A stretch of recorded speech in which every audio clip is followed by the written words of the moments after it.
उनके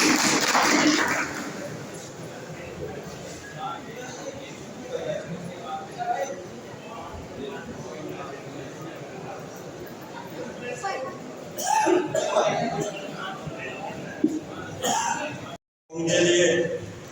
मैं सबसे पहले तो यही कहना चाहता हूँ कि किसी मंच पे क्षेत्र की समस्याओं को उठाने के लिए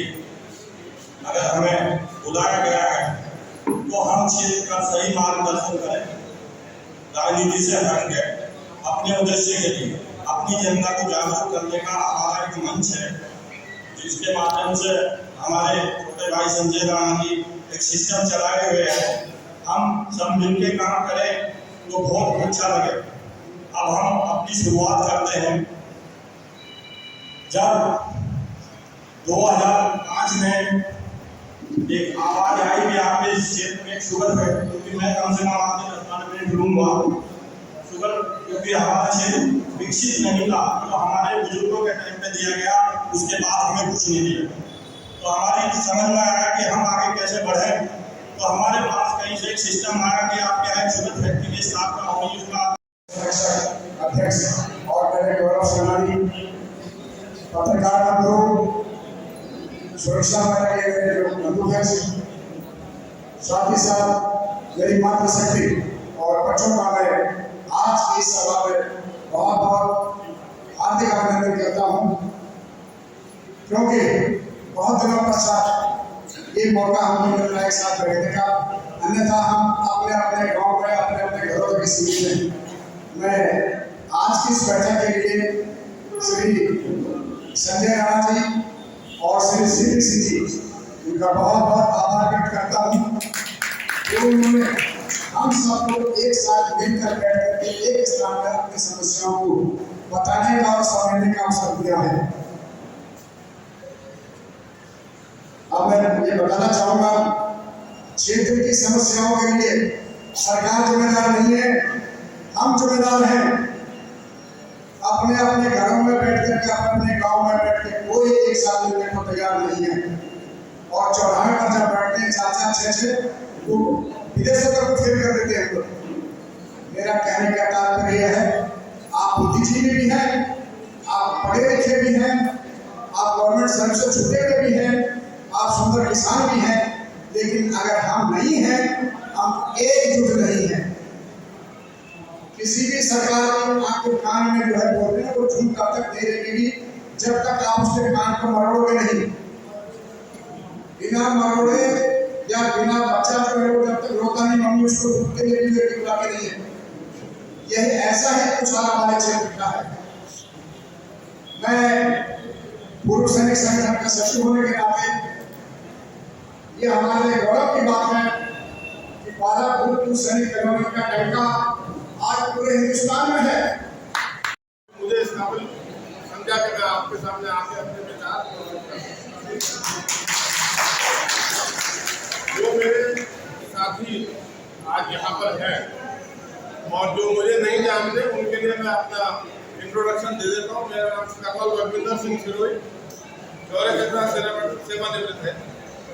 मैं भारतीय सेना की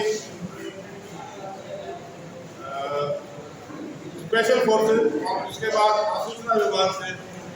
सेवानिवृत्त होकर के आज आपके बीच में यहाँ पर मैं यहाँ का निवासी हूँ, ग्राम जामनवाला का,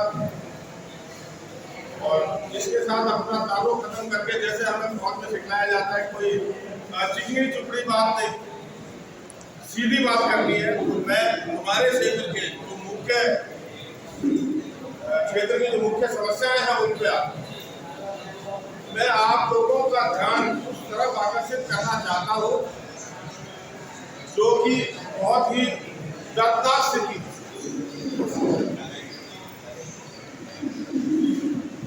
पॉलिटिकल स्पीच या भाषण ना देते हुए मैं कुछ ऐसी चीजें आपके सामने रखना चाहता हूँ जो कि यहाँ की आम जनता की समस्या है। मैं आज इस मंच से खड़ा होकर इस सरकार से ये पूछना चाहता हूँ, मैंने भी उन्हें वोट दिया,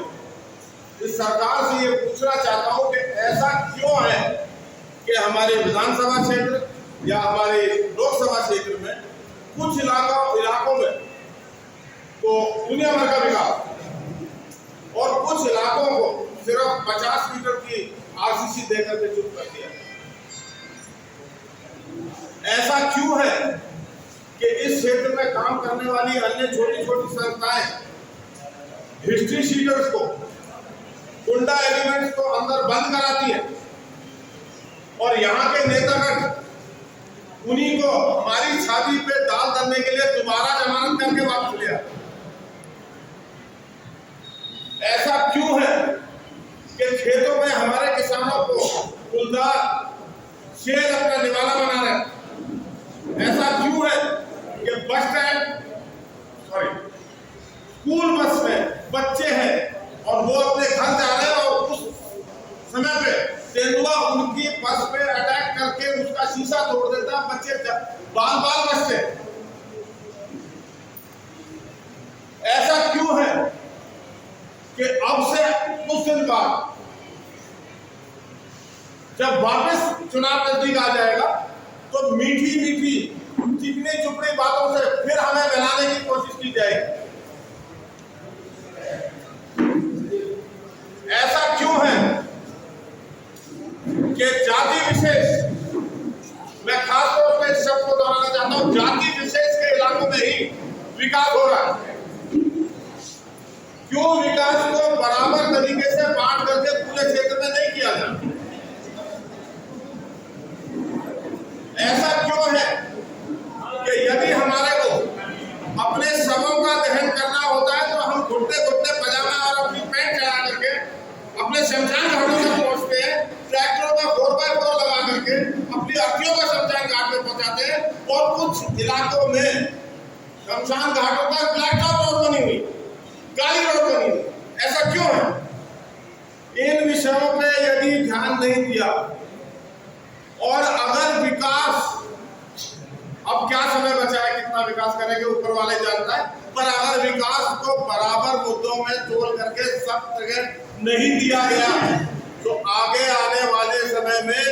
हमें अपनी सोच को बदलना पड़ेगा। मैं आज शिवसेना के इस मंच से इस बात को इस सरकार के सामने रखना चाहता हूं कि ऐसा क्यों है जो हमारे प्रतिनिधि हैं वो किसी का तो बहुत ज्यादा सपोर्ट करते हैं और किसी की बात अनसुनी करते हैं। मेरे बहुत सारे भाई यहाँ आप लोगों में से बैठे हुए जिनकी ये समस्या रही है, सुनवाई नहीं हो रही। ऐसा क्यों है कि हमारे पुलिस वाले भाई अपनी जान को हथेली पे रख करके किल्टन को पकड़ के अंदर बंद करते हैं और चारों तरफ से प्रेशर के बाद उन्हें छोड़ना पड़ता है? इन चीजों का हमें ध्यान करना पड़ेगा और इन चीजों को ध्यान में रखते हुए आगे आने वाले चुनाव में अपने मत देने पड़ेंगे, अन्यथा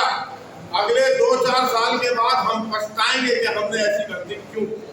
संजय राणा जी, आज हमारे यहाँ कादराबाद क्षेत्र पर कार्यक्रम हुआ है, इसके बारे में जानकारी दें, क्या है मामला? जानकारी है कि हमारे जो शिवसेना के प्रदेश प्रमुख हैं ठाकुर अनिल सिंह जी ने, उन्होंने मुझे जिलाध्यक्ष चुनाया, यहाँ पर जिलाध्यक्ष पद पर नियुक्त किया है। मैं उनका सबसे पहले बहुत बहुत आभार करता हूँ, सभी वरिष्ठ पदाधिकारियों का सम्मान करता हूँ। और इसके साथ ही हमारे तीनों जिला प्रमुख का हमारे यहाँ सम्मान समारोह था, उसमें साथ ही साथ हमारे क्षेत्र की जो पब्लिक थी वो इकट्ठा थी सभी, उसमें हमारा सबका विचार विमर्श हुआ कि क्षेत्र की क्या क्या समस्या है, उन्हें अवगत कराया हमको और हमने उनको वादा किया कि हमें